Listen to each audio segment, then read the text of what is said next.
After over 3 years of waiting, Netflix has finally brought us the next chapter of their global hit series, Squid Game.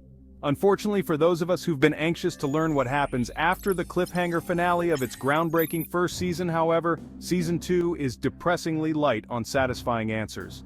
If you have yet to see Squid Game 2, this is your final spoiler warning, as we're about to dive headfirst into reveals and plot points that go right up to the season's anticlimactic final episode.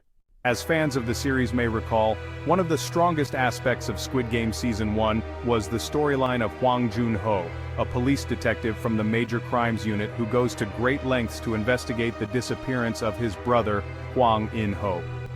After hearing Seong Gi-hun, player 456, telling another officer about his experience on the island, Jun-ho begins to suspect that In-ho may have been a victim of these murderous games as well. He stows away on a transport ship to the island, disguises himself as one of the pink guards running the games, manages to work his way up to the VIP room, and directly confronts the game's enigmatic masked orchestrator known as the Front Man. The two face off against one of the island's cliffs, trading shots to the shoulder, one of which sends Jun-ho tumbling over the edge to a potential watery grave. But before his fall, Jun-ho learns that In-ho is alive, and is in fact the Front Man. Where is Hwang Jun-ho in Squid Game Season 2?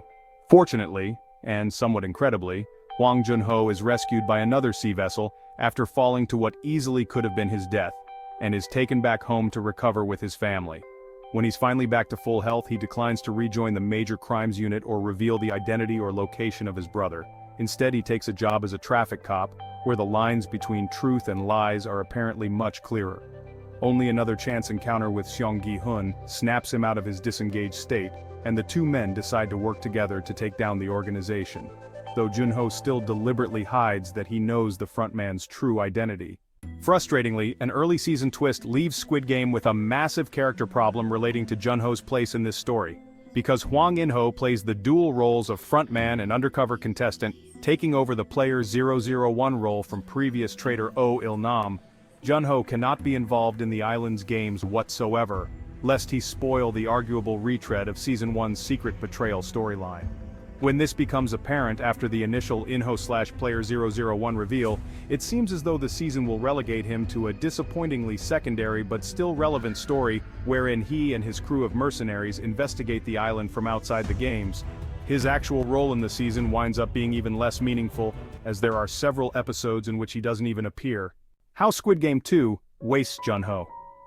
What makes these choices, and much of Squid Game 2's plot so confounding, is that the first 2 episodes actually set up a very compelling web of storylines that could naturally interweave with one another over the course of 7-hour-long episodes. But the series instead chooses to divert a mind-numbing amount of time to the absurdly slow-moving games, the intrigue of which is rarely novel, even when it comes to the relationships between new contestants. Honestly, Hwang Jun-ho's story, even when given the proper amount of focus it would require to work, would still be unsatisfying for similar reasons. Like Seong Gi-hun, he is given the exact same role to play in Season 2, that of covert infiltrator, attempting to make his way through the island and better understand its purpose. A more thorough exploration would probably yield scenes far too similar to better ones from the first season. One can't help but wonder what might have been, had the show dared to keep Gi-hun on the outside and send Jun-ho in to confront, compete with, and maybe even redeem or defeat his brother. As for the show we got, every cut to Jun-ho's meandering crew is groan-inducing. Hopefully when Squid Game returns for a 3rd season, he'll be able to step back into a more prominent role that surprises and rewards those fans who invested so much in him on an emotional level.